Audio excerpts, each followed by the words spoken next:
I hate myself. If that's part of your daily mantra, then this video is right for you. We are talking about love today, so let's jump on in.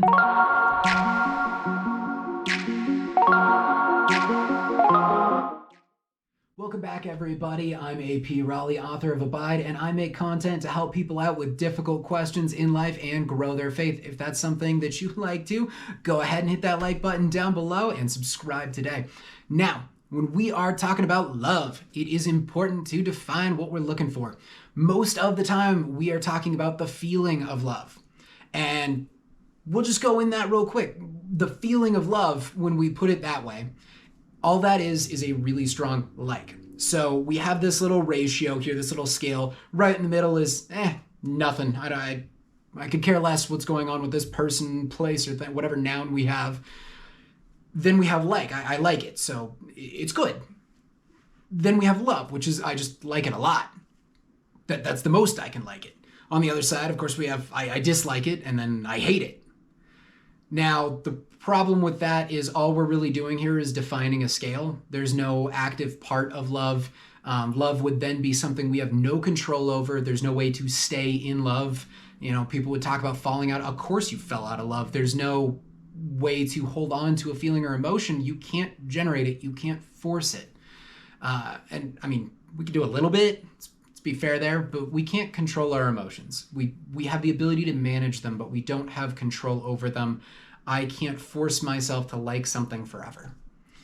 And that's a difficult thing for us to consider, because then when we're running after, I need to love myself, and loving myself as a feeling, the only way to generate that is half the time just to lie to ourselves.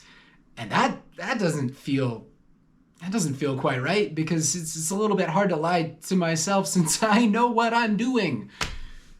So when we're talking about this, how do we get this version of love that's everlasting, that doesn't stop, that we can hold on to and grasp in seasons of good and bad?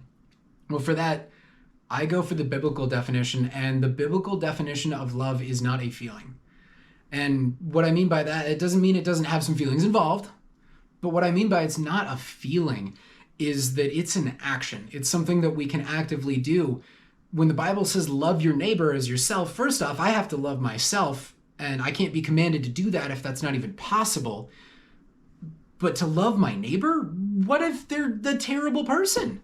What if they do all kinds of horrific stuff, and there's no way you can tell me that I'm going to have a strong feeling of approval for this person, this it's just not going to happen. I'm sorry. If you want to take an object, for example, something a little less intense, I'm not going to roll out of my bed one morning and decide I love broccoli. It's just not going to happen. Like, broccoli's all right, okay, if you put some ranch on it, it's pretty good. But I'm not going to just love it out of the blue. I can't do that. I can't generate that, because it's just not that good. But the act of love, that's something that we get to choose. So, you know, I can dislike something with all of my heart, dislike a person, and still choose to love them, because the Bible doesn't command you to like other people, which sounds really odd. And funny enough, liking other people actually does end up coming into the picture when you're constantly choosing this action of love. It's almost impossible for that to not end up eventually coming along with it. But the act of love is a choice. And because it's a choice, we can make it all the time. And in fact, we do. Now, when I first started reading the Bible, I came across this passage, and I could not have been more angry when I found it. I almost threw the Bible completely out just because of this one verse, because it hurt so much to read. It felt so wrong. And all I could think was, man, if I ever meet Paul up in heaven, I'm gonna throw some hands, because this is wrong. There's no way this is right. And that was in Ephesians when he says nobody hates themselves. Nobody hates their own body. What are you talking about? There's no way that's true, because especially at the time, I didn't just have the feeling of hating myself. I actively was pursuing hating myself. And I couldn't believe this verse. There was no way that it worked. And yet when I got further and further into it, I started realizing that We do things to actively love ourselves constantly. Almost everything we do is some kind of act of love. It just might not be very well placed. It might not be thought through.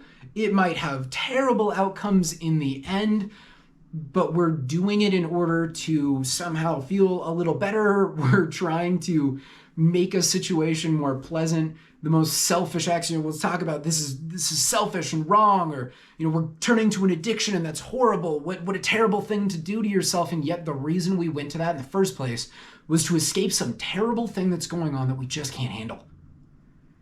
What could possibly be more loving than that?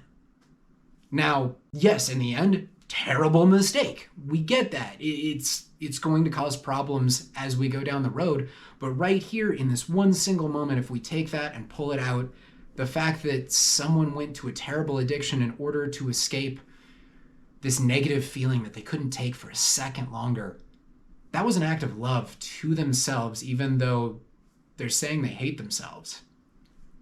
Well, the hate is a feeling. That's how they feel.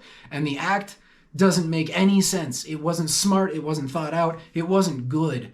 But it was them attempting to have some sort of love. So Paul was right, which I was frustrated to admit, but that's how it goes. So we start looking at, okay, well, it's an act of love to do this stupid, terrible thing that's putting me in a bad place. All right, AP, where are you going with this? Are you advocating for it? Heck no. No, I'm not. What I'm trying to say is this is an ingrained system that we have.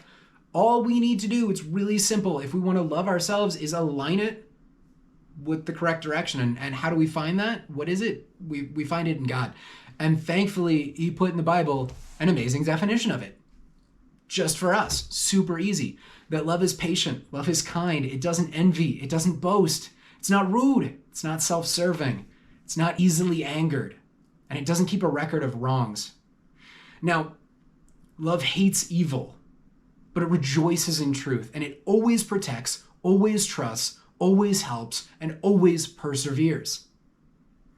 That's in 1 Corinthians 13, 4-8. And I absolutely love it because it gives us something, literally a checklist to go down and go, okay, this thing that we're doing, that we're trying to imitate love with, or our natural system, how do we start aligning it with all of these things? It's literally a checklist that we can go through. And I love checklists. It's black and white, yes and no, super easy. We always want to make this verse really fluffy, and I like that. I'm gonna be honest, it has its place. But for me, being an analytical, mathematical thinker, I want a checklist that I can go down and say, yes, no, yes, no, yes, no. How can I align with God's vision of love? And God is love. This is literally part of his character and nature in the Bible. That's awesome. So let's start to align our actions with what that looks like. And when we start doing that to ourselves, we start to naturally grow and show God to other people. Like I said, you can't really love your neighbor unless you love yourself. So this is actively loving ourselves. And I finally hit this point where I could be okay with myself not long ago. And this video is really hard for me to do because this is something I'm actively working through. And God hit me with this today that even I was crying in the shower thinking about what I was going to put in this video. Because God starts asking me questions about how I'm actively loving myself. And the steps that I'm taking and the things that I actually get to change as a result of making this video, which I love. And what he was going into on this was, frankly, every time that he's taken me through a really nasty season of life, I've got all these crazy stories I go on about, and people are like, man, God put you through a lot. And almost every time, not all of them, sometimes life's just gonna happen, but almost all of them, God has given me a choice before.